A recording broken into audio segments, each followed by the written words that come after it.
Mutakhir ini, arus modernisasi menderaskan lagi pembangunan negara. Pelbagai projek sosioekonomi dijalankan dengan begitu rancak, namun secara tidak sedar alam sekitar sudah terjejas. Dipetik daripada akhbar berita harian 21 Februari 2019, masa depan Tasik Chini yang terkenal dengan mitos kewujudan naga dan destinasi tarikan ekopelancongan semakin kelam. Hal ini berlaku apabila penerokaan tanah serta perlombongan di kawasan Bukit Ketaya yang berhampiran dikesan terus berleluasa. Menurut Profesor Dr. Maketak Muhammad, Presiden Persatuan Pencipta Alam Sekitar yang menjalankan kajian di Tasik itu selama 30 tahun, ekosistem Tasik Chini sebenarnya mula merosot dengan pembinaan sebuah empangan pada tahun 1995. Empangan itu dibina atas alasan mengelakkan air kering. Namun, kata beliau, alam semula jadi mempunyai sistem yang mampu menjaga diri sendiri. Penyelidik Pusat Penyelidikan Tasik Chini, PPTC UKM, Dr. Masyita Yaakob berkata, penyelenggaraan yang tidak dilakukan dengan baik akan menyebabkan pepejal dan sedimen dari tapak lombong masuk ke Tasik. Masalah timbul apabila banjir berlaku yang mana air dari Tasik melimpah ke lombong Tasik sekaligus menarik semua kotoran dan pepejal daripada tapak lombong.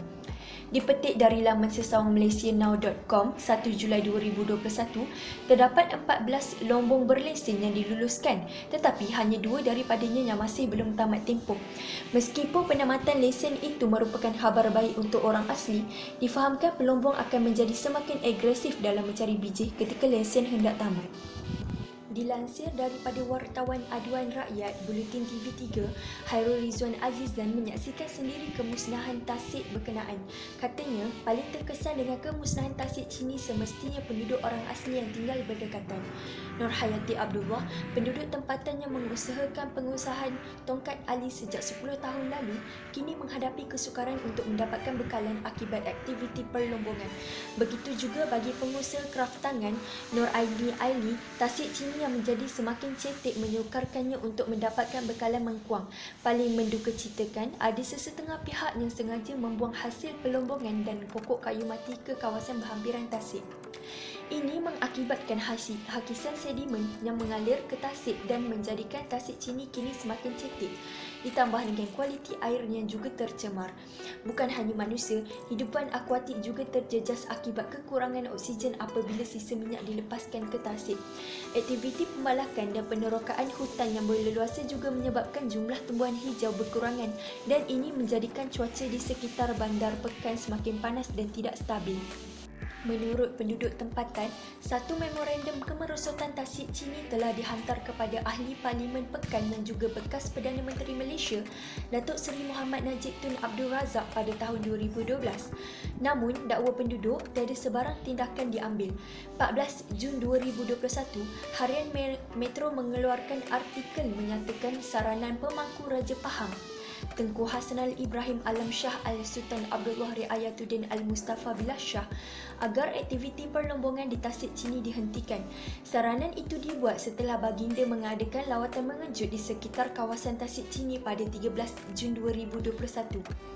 Baginda juga meneliti laporan dipersembahkan oleh Menteri Besar Datuk Seri Wan Rosdi Wan Ismail berhubung aktiviti perlombongan di kawasan terbabit serta tindakan pemulihan dan pemeliharaan yang dijalankan oleh kerajaan negeri. Sehubungan dengan itu, pada 7 Julai 2021, Berita Harian mengeluarkan artikel yang menyatakan bahawa pemangku Raja Pahang meminta Kerajaan Pahang meneliti kembali inisiatif sempadan hijau negeri membabitkan kawasan sempadan negeri merangkumi keluasan 54,350 hektar. Berdasarkan keperluan ini, teknologi hijau menjadi portfolio Kementerian Tenaga, Teknologi Hijau dan Air. Negara boleh meneroka peluang untuk mengeksport produk hijau yang dihasilkan. Contohnya, industri solar fotovoltaik yang dikenal pasti sebagai sumber ekonomi baru Malaysia. Ini dapat mengurangkan projek perlombongan biji di kawasan Tasik Chini kerana negara mempunyai sumber ekonomi baru.